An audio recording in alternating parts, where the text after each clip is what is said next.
The time for the healing of the wounds has come. The moment to bridge the chasms that divide us has come. The time to build is upon us. We have at last achieved our political emancipation. We pledge ourselves to liberate all our people from the continuing bondage of poverty, deprivation, suffering, gender, and other discrimination. We commit ourselves to the construction of a complete, just, and lasting peace. We understand it still.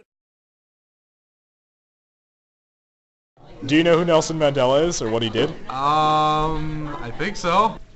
No. No. Do you know where he's from? No. What did he do? Did something with people, right? Yeah, like. Do you know what he did? Not a clue. No.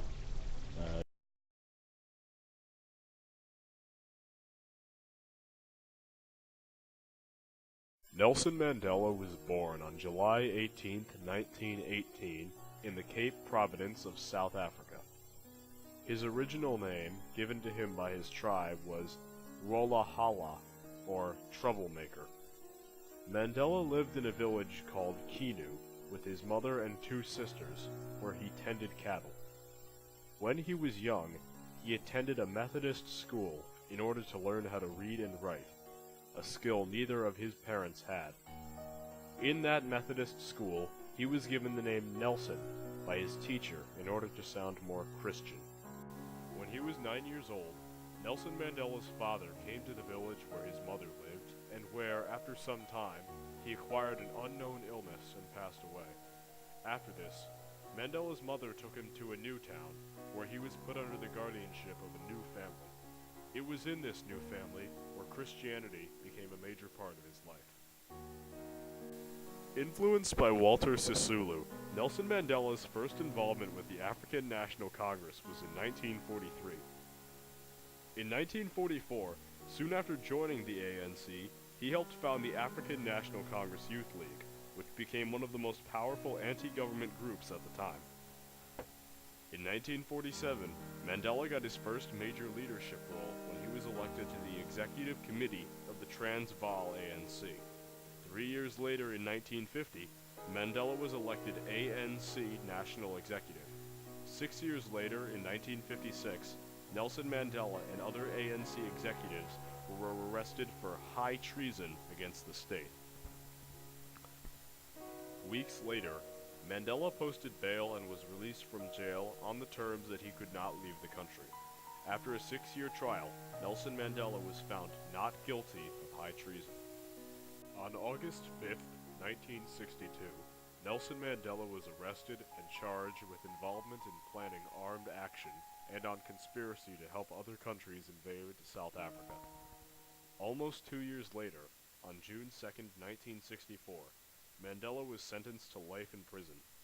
While in prison, Mandela was involved in hunger strikes and other events that led to better conditions for the South African prison system. Nelson Mandela served one term as president and was the first non-white head of state. In 1995, he established the Truth and Reconciliation Commission, which investigated human rights and violations under the South African government. He also introduced housing, education, and economic development initiatives designed to improve the living standards of the black population, often in large numbers. Mandela did not seek a second term as president and was succeeded in 1999 by Thabo Mbeki. He is often regarded as the greatest leader in South African history.